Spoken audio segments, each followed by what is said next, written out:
यदि कोई शादी या कोई भी शुभ प्रसंग हो या कोई भी बार त्योहार हो और ऐसे में यदि साउंड सिस्टम ना हो तो कैसा लगेगा।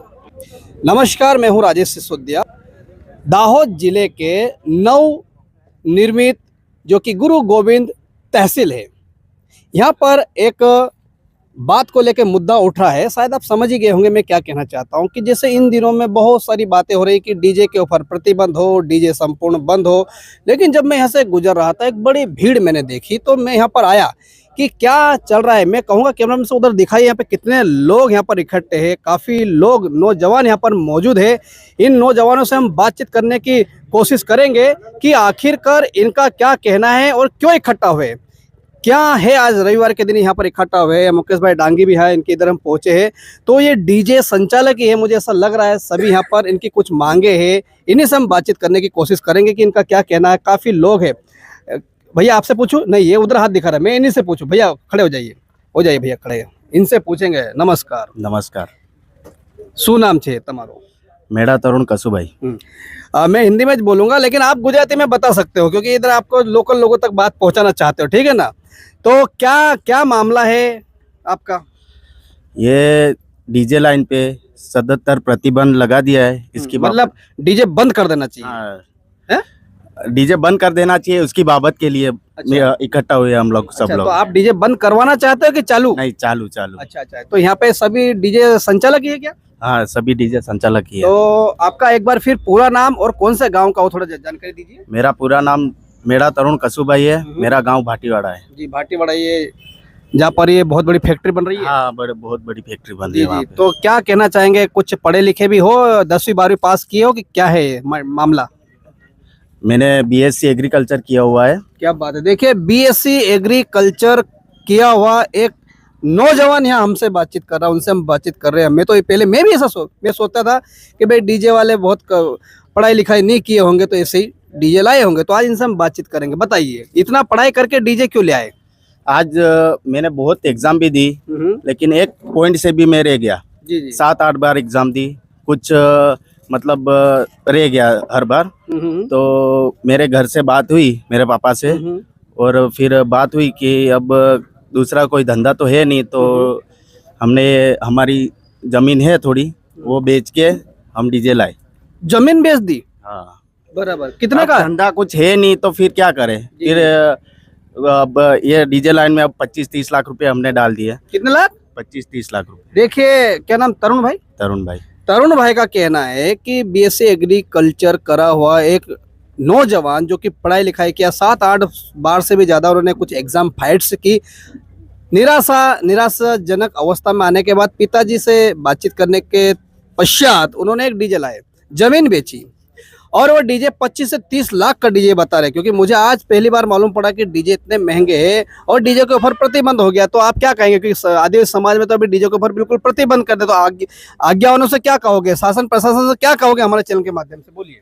हमारा तो इतना कहना है कि हमें थोड़ी चलाने की परमिशन दो, और आपको जो एग्जाम टाइम है उसी टाइम थोड़ा हमें टाइम का नियम दे दो कि इतने बजे तक बजाओ। ऐसा स्कूल हो कि कोई सरकारी दफ्तर हो, वहाँ पे हम नहीं बजाएंगे, रास्ते पे नहीं बजाएंगे, लेकिन थोड़ी हमें बजाने के लिए परमिशन दो, ऐसा बोल। अगर मान लीजिए सरकार आपको परमिशन नहीं देती है, शासन प्रशासन आपको परवानगी नहीं देती है, तो इस परिस्थिति में क्या कहोगे? करना चाहोगे आप? क्योंकि आपको तो 25-30 लाख का डीजल आए हैं, इतना कर्जा आपके सिर पे है। हमारे पास तो कुछ अब रास्ता रहा नहीं। अब तो क्या करें, हम खुद सोच में पड़ गए। इसके लिए इकट्ठा हुए सब लोग के कुछ निराकरण निकले इसके लिए। बराबर। देखिए, नौजवान जो कि पढ़े लिखे हैं और कहे तो आज के युग में पढ़े लिखे बेरोजगार भी है, उनका सीधा कहना है कि शासन प्रशासन से इतनी ही उम्मीद लगाए है कि कम से कम 25-30 लाख का जो डीजल आया है उसमें कम से कम उन्हें राहत दी जाए। स्कूल के समय या एग्जामिनेशन के समय या कोई शासकीय दफ्तर है उसमें वहाँ उस कायदे कानून के अंतर्गत उन्हें कुछ नियम कायदे दिया जाए, उसके अनुसार वो काम करे। अगर डीजे संपूर्ण बंद हो जाएगा तो इनकी हालत क्या होगी वो भी सोचना जरूरी है। समाज को ऐसे भी निर्णय लेने की आवश्यकता है कि आज हमारी समाज का व्यक्ति इतने महंगे डीजे लाया है तो ये डीजे लेके ही ना आए, ऐसा कुछ योजना है करना चाहिए। भाई से हम पूछेंगे, भाई साहब नमस्कार। नमस्कार। जी जी, क्या नाम आपका? अमित पंचाल। जी पांचाल जी, क्या कहोगे? क्या कहूँ, अब डीजे बंद करने की बात कर रहे हैं, इसलिए सब इकट्ठा हुए इधर हम लोग। जी जी जी और मैं तो 2010 से डीजे का धंधा कर रहा हूँ। जी जी सबसे पहले इस गांव में हमारे गांव के सरपंच का डीजे था, उसके बाद मैं लाया, जी जी और उसके बाद 2-3-4 बार डीजे बदल दिया। मैं खुद MA BEd किया हुआ हूँ, अच्छा अच्छा। और डिस्ट्रिक्शन के साथ। जी जी, क्या नाम आपका? अमित पंचाल।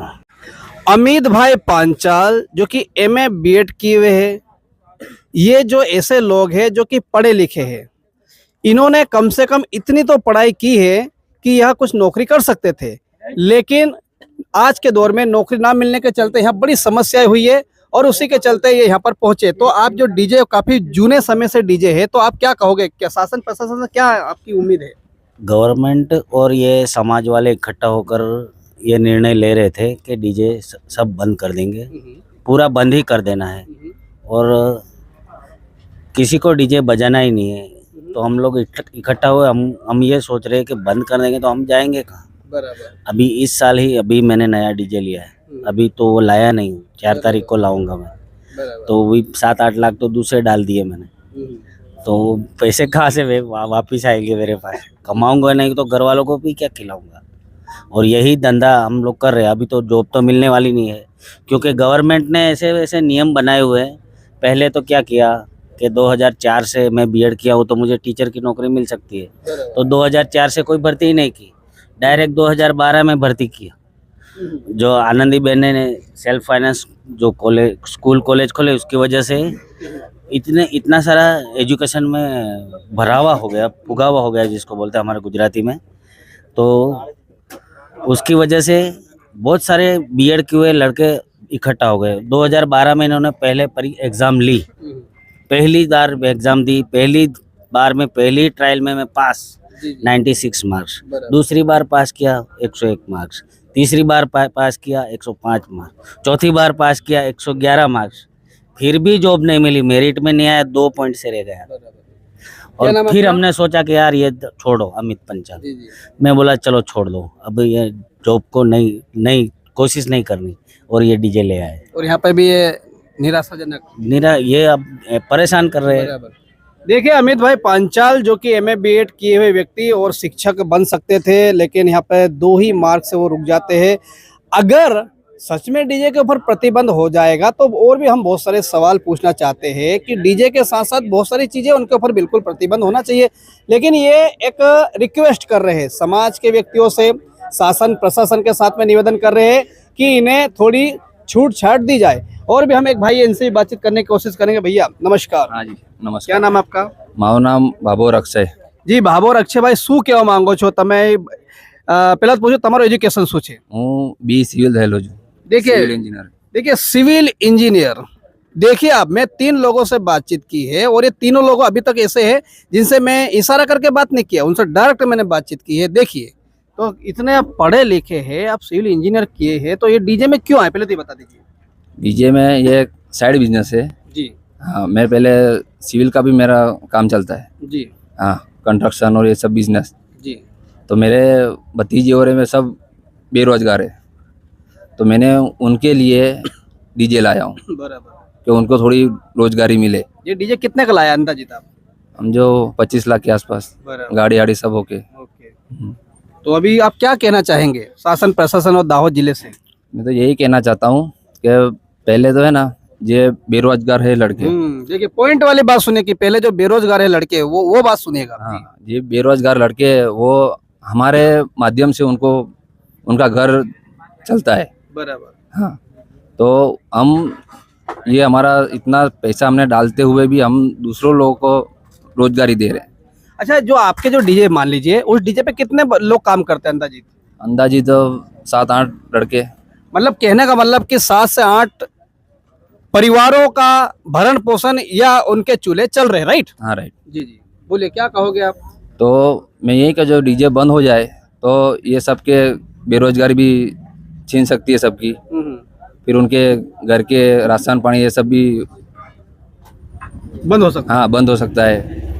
तो हमको यही कहना है कि पहले तो ना ये डीजे के लिए हमको थोड़ी टाइम दीजिए। जी जी जी। हाँ, और जो हमारे गांव में मीटिंग हो रही है समाज सुधारक की, तो हम उनको भी बोलना चाहते हैं कि आपने जो देश के लिए और ये सब आपने किया है वो तो सही है, उसके हम भी उनके साथ है, पर थोड़ा भी है ना हमको भी सपोर्ट कीजिए, बराबर क्योंकि हम भी है ना बाहर के नहीं, हम भी उनके समाज के ही है बराबर। ना।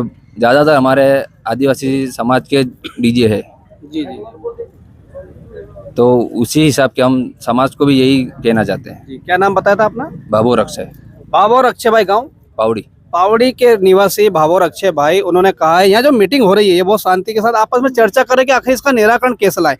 तो यहाँ मुकेश भाई डांगी, उनसे भी हम पूछेंगे कि मुकेश भाई डांगी का क्या कहना है, क्योंकि हाल ही में मुकेश भाई डांगी एक ऐसा चेहरा, ऐसा नाम है जिन्होंने यहाँ पर कांग्रेस पार्टी के दिग्गज नेता हम कह सकते हैं कि जिन्होंने उसको राजीनामा दे दिया है समाज के लिए ही। तो ये सारे लोग एक विश्वास करके, आशा करके मुकेश भाई के यहाँ पहुंचे। मुकेश भाई बैठे थे और हम भी यहाँ से निकल रहे थे, हम भी यहाँ पहुंचे। तो आइए इनसे बात करें। मुकेश भाई नमस्कार। नमस्कार। जी, पहले तो आपने राजीनामा दे दिया है, तो क्यों दिया, वो दो शब्द बता दीजिए। मैंने राजीनामा इसलिए दिया कि अगर ये जो सरकार अभी है वो सरकार हमारे आदिवासियों को विकास के नाम पे जो हमारी जमीन है उस जमीन पे खेती करके हम हमारे परिवार का गुजरान कर रहे हैं, थोड़ी बहुत बचत करके हम हमारे बच्चों को पढ़ा रहे हैं, वार या त्योहार हो वो मना रहे, लग्न आदि प्रसंग निपटा रहे। लेकिन हमारे पास से विकास के नाम पे अगर ये जमीन ही चली जाएगी तो हम हमारे जो लोग हैं उन लोगों को भूखे मरने का समय आ रहा है। आज आप देखें, पहले उन लोगों ने दिल्ली से बॉम्बे कॉरिडोर हाईवे निकाला, उससे पहले माछा नाला जलाशय योजना, उसके बाद काली 2 जलाशय योजना, फिर 9 गांव के लिए वो डोमेस्टिक एयरपोर्ट आया, अब जीआईडीसी आई, फिर रेलवे आ रही है, फिर हमारे पास में डगेरिया गांव से नेत्रंग तक 4 लेन हाईवे नंबर 56 आ रहा है, फिर 2 बाईपास आ रहे हैं, फिर मीराखेड़ी से लेकर एयरपोर्ट सुविधा के लिए 5 गांवों की जमीन छीन ली जाएगी। अगर ऐसे विकास के नाम पर हम लोग आदिवासियों का अगर विनाश होगा तो किसी पक्ष में रहकर में जो लड़ाई थी हमारे आदिवासियों की जो जमीन संपादन की वो मैं लड़ नहीं सकता था। कहीं ना कहीं मेरे जो पक्ष के प्रति थोड़ा अवरोध आ रहा था, इसलिए मैंने खुले तौर पे सभी के सामने बायो चढ़ाने के लिए कांग्रेस पार्टी से इस्तीफा दिया। बीजेपी में जाने का मन है? नहीं, मैं कभी किसी पार्टी में नहीं जाऊंगा। अगर मेरा समाज फैसला करेगा कि मुकेश भाई आपको इलेक्शन लड़ना है तो वो समाज जो फैसला करेगा वो शिरोमान्य रहेगा। देखिए, मुकेश भाई डांगी ने स्पष्ट किया यहाँ पर किसी पार्टी में नहीं जाएगा। शायद समाज के लोगों ने आप पे भरोसा किया है, तो ये डीजे संचालक पहुंचे, अभी तक शायद इनसे अभी पूरी चर्चा भी आपकी नहीं हो पाई, ठीक है? तो फिर भी आप क्या कहना चाहोगे इनके विषय में? देखो, अभी जो हर तहसील में समाज सुधारकों ने जो जो शर्तें रखी उसमें 2 दिन पहले ये जो डीजे संचालक थे ये मेरे पास आए। उन लोगों ने बोला कि अगर डीजे बंद हो जाएगा तो हम आज जमीन बेच के लोन लेके 25-25, 30-30 लाख में जो डीजे लाए हैं, तो डीजे सदंतर बंद हो जाएगा तो हमारा परिवार को भूखे मरने का टाइम आएगा। और हमारे साथ जो लड़के काम कर रहे हैं, 6 से 7 लोग डीजे के साथ रहते हैं, तो उनका परिवार भी चलाना बहुत मुश्किल हो जाएगा। और उन लोगों को ये कहना है कि समाज ने किया सही है, हम समाज से विपरीत नहीं है, समाज का जो आदेश है हम पालन करेंगे, लेकिन समाज को हमारे बारे में भी सोचना चाहिए कि अगर समाज को डीजे बंद करना था तो हमें 2-3 साल पहले से हमें टाइम देना था कि आप नया डीजे मत लाओ, जो डीजे है ये डीजे को आप फ्री कर लो। लेकिन समाज ने हमें कोई मौका नहीं दिया, ये डीजे संचालक को कहना था। और ये लोग ऐसा भी कह रहे हैं कि जो समाज सुधारक है वो 5, 25 या 100 लोगों ने मिलकर बंधारण तो बना दिया, लेकिन किसी बेटी के बाप से या बेटे के बाप से ये समाज सुधारकों ने कभी उसका मंतव्य नहीं लिया है। कोई लड़का कहता है कि बिना डीजे को मैं शादी नहीं करूंगा, कोई लड़की कहती है मैं शादी नहीं करूंगा। प्रश्न बहुत है। मैं आपके तहत इस डीजे संचालकों की जो बात मैंने सुनी है, इससे एक बात मैं ये साफ करना चाहता हूँ कि जो हमारे समाज सुधारक है उससे मैं मिलूंगा और कहूंगा कि कुछ न कुछ करके, सरकार तो हमारे आदिवासियों को कोई रोजगार दे नहीं रही, लेकिन अपनी जमीन बेच के या जो उसके सोना चांदी दागिना वो बेचे होंगे, खेते बेचे होंगे, आज डीजे लाए हैं, तो कुछ न कुछ ऐसा प्रावधान किया जाए ताकि जो डीजे संचालक है उसका परिवार वो चल सके। और एग्जाम अभी आ रही है, अभी चल रही है, तो मैंने सबको समझाया कि जो एग्जाम देने जा रहे हैं वो अपने ही बच्चे, तो उसको कोई तकलीफ ना हो। आपको समाज अगर बोलता है कि भाई 10 बजे के बाद नहीं बजाना है तो अपन को नहीं बजाना है, सिटी में नहीं बजाना, जाहिर लोग जो जगह है वहाँ पे आप मत बजाओ, लेकिन कुछ ना कुछ रास्ता इसका निकले, इसलिए मैं जो समाज के आगेवान है उनसे बातचीत करूंगा और उनको न्याय मिले, ऐसी मेरी गुजारिश है। अच्छा, मेरा एक और सवाल है कि अभी हमने तीन एक लोगों से बातचीत की, ये काफ़ी पढ़े लिखे लोग हैं, कोई ग्रेजुएटेड है, कोई पोस्ट ग्रेजुएटेड है, कोई मास्टर डिग्री होल्डर्स है, तो यहाँ पे अधिकांश सब पढ़े लिखे हैं। तो यहाँ पर एक फैक्ट्री आई है रेलवे कारखाने की, तो वहाँ पे 10,000 लोगों को लोकल को भर्ती देने का था, उसमें शायद मिला कि नहीं मिला हो तो शायद आप ही जानते हैं हमसे बेहतर, बराबर। तो ये इतने सारे लोग हैं, तो इनके चलो डीजे बंद करवा दो आप, तो इनको नौकरी क्यों नहीं दे रही सरकार, उसके विषय में क्या कहोगे? देखो, पहली बात तो मैं ये बोलता हूँ कि सरकार ने जो रूल बनाए हैं, अभी पुलिस की भर्ती चल रही है, सब हमारे लड़के जो मैदान पास करने के लिए जा रहे हैं। पहले क्या था कि जो लड़का जो लंबे कूद में या जो दौड़ है उसमें फर्स्ट आता था, तो उसका जितना भी मेरिट है वो एग्जाम में जो मार्क आते थे उसके साथ जोड़े जाते थे। लेकिन हमारे आदिवासी मजबूत काठी के लोग हैं, वो कुछ भी कर सकते हैं, दौड़ में भी फर्स्ट आएंगे, कूद के में भी फर्स्ट आएंगे, लेकिन अगर ये मार्क उनको मिलेंगे एग्जाम के साथ में तो आदिवासियों को नौकरी देनी पड़ेगी।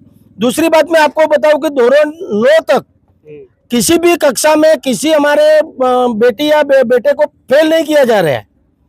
आप देखो, किसी स्कूलों में पूर्ता वो शिक्षक का स्टाफ नहीं है और बच्चों को फेल नहीं किया जाए। अगर वो कमजोर है तो इसको फेल करना चाहिए, सरकार क्यों फेल नहीं कर रही है? और उसका पाया ही कमजोर है तो वो कुछ ना कुछ करके बीए या ग्रेजुएट हो जाएंगे, लेकिन जब ये टाट टेट स्लेट की परीक्षा देने जाएंगे तो हमारे बच्चे कभी पास नहीं हो पाएंगे, और पास नहीं होंगे तो नौकरी मिलेगी कहाँ से? ये सरकार की एक नीति है, वो मोदी जी नीति करके सब हमारे आदिवासियों को खत्म कर रहा है।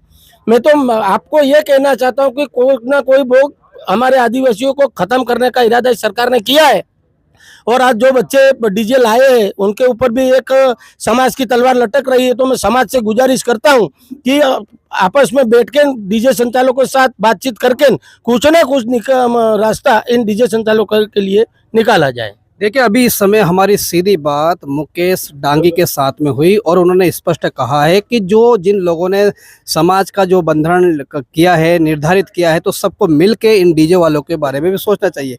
और एक बात और उन्होंने कही कि जो यहाँ पर इस आदिवासी क्षेत्र में, यदि हम कहें गुजरात राज्य में, बच्चों को फेल नहीं किया जा रहा है, यह एक ऐसी नीति है कि जो बुनियाद होता है, foundation they are making very week.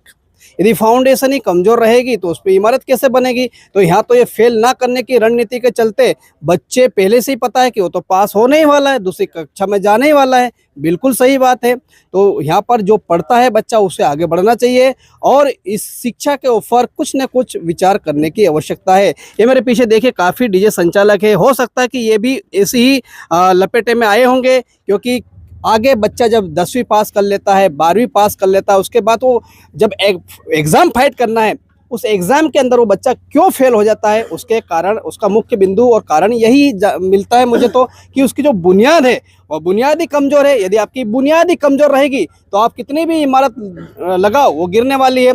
फिलहाल खैर ये तो बहुत सारे मुद्दे हैं, लेकिन इस बात को लेकर आप क्या कहना चाहते हो? क्या डीजे चालू रहना चाहिए या संपूर्ण रीति से डीजे पे प्रतिबंध हो जाना चाहिए? क्योंकि मध्य प्रदेश के भी झाबुआ क्षेत्र में डीजे के ऊपर प्रतिबंध हो चुका है, अन्य दूसरे क्षेत्रों में भी डीजे पे प्रतिबंध होना चाहिए, हो चुका है। तो अब यदि डीजे के ऊपर प्रतिबंध हो रहा है तो डीजे संचालकों को नौकरी मिलना जरूरी है, इनको काम देना जरूरी है, क्योंकि इनका ही घर नहीं, इनके अन्य परिवार को भी ये इनका भरण पोषण चल रहा है। काफ़ी चूल्हे बंद हो जाएंगे, तो चूल्हे बंद हो इससे पहले इनके लिए कुछ समाधान लाना चाहिए सरकार को, या समाज के सभी आज्ञावानों को मैं कहना चाहूँगा समाधान लाना चाहिए। और साथ ही साथ में इन्होंने 25, 30, 40, 35 ऐसे लाख के तो डीजे लेके आए, कर्जे में है ये अपने समाज के नौजवान हैं आज जो कर्जे में, इनके बारे में भी सरकार को विशेष सोचना चाहिए और सोचने की आवश्यकता है। इस पूरी खबर को देखकर आप क्या कहना चाहते हो?